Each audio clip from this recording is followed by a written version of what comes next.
இந்த castor oil வீட்டில் எப்பவுமே நம்ம வீட்டில் ஒரு பாட்டில் நம்ம கையில் இருந்துக்கிட்டே இருக்கணும். ஒரு 100 ml நம்ம வீட்டில் எப்பவுமே இருந்துக்கிட்டே இருக்கோங்க.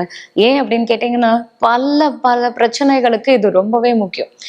இந்த விளக்கெண்ணெயை அதே மாதிரி கொஞ்சம் லைட்டாக வெதுப்பாக்கி அதை நம்ம தொப்புளில் அந்த 10 ட்ராப்ஸ் நம்ம விடுறது மூலயமா ஃபர்ஸ்ட் நம்மளுடைய உடல் உஷ்ணம் தணியுது. அதே நேரத்தில் நீங்க பாத்தீங்க அப்படின்னாக்கா இந்த பித்தப்பையில கல்லு, கிட்னில கல்லு, அஜீரண தொந்தரவு, என்ன சாப்பிட்டாலும் எரிக்கழிச்சுக்கிட்டே இருக்கு. நிறைய பேருக்கு பாத்தீங்க அப்படின்னாக்கா அந்த டைஜஷன் ப்ராப்ளம் தான் இப்ப ட்ரெண்டிங்ல இருக்குன்ற அளவுக்கு அதிகமா கம்ப்ளைண்ட்ல வர்றது இந்த ஜீரண சக்தி குறைவு தான். ஸோ அவங்களுக்கு இந்த கேஸ்டர் ஆயில் ரொம்ப எஃபெக்டிவாகவே இருக்கும். அதுவும் பசியே இல்லாம இருக்கிறவங்களுக்கு இந்த விளக்கெண்ணெயை நம்ம அந்த தொப்புள்ள வச்சு நம்ம இந்த மாதிரி பண்ணும் போது, ஜஸ்ட் ஒரு அப்ளிகேஷன்ல கொடுக்கும் போது இது நமக்கு நல்ல உங்களுக்கு பாத்தீங்க அப்படின்னாக்கா மலம் கழியறதுக்கு ஹெல்ப் பண்ணும்.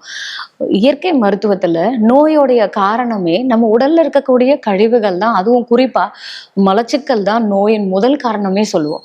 ஸோ அப்படி இருக்கிற போது இது நமக்கு அந்த விளக்கெண்ணெயால நம்ம இந்த மாதிரி பண்றது மூலயமா நமக்கு மலச்சிக்கல் ஏற்படாம இந்த பைல்ஸ் தொந்தரவெல்லாம் இருக்கிறவங்களுக்கு இது ஒரு நல்ல ரெமெடியாவே இருக்கும். ஸோ அப்போ ஃபர்ஸ்ட் உங்களுக்கு அந்த ரத்தப்போக்கு ஸ்டாப் ஆகும். அதுக்கப்புறமா உங்களுக்கு அந்த வெளியில சதெல்லாம் இருந்துச்சுன்னா அதுவே ஸ்ட்ரிங்க் ஆகி உங்களுடைய மலச்சிக்கல் பிரச்சனையும் தீர்ந்துடும். ஸோ இதை நம்ம விளக்கெண்ணெயை யூஸ் பண்றது மூலயமா நமக்கு இது நல்ல எஃபெக்டை கொடுக்கும்.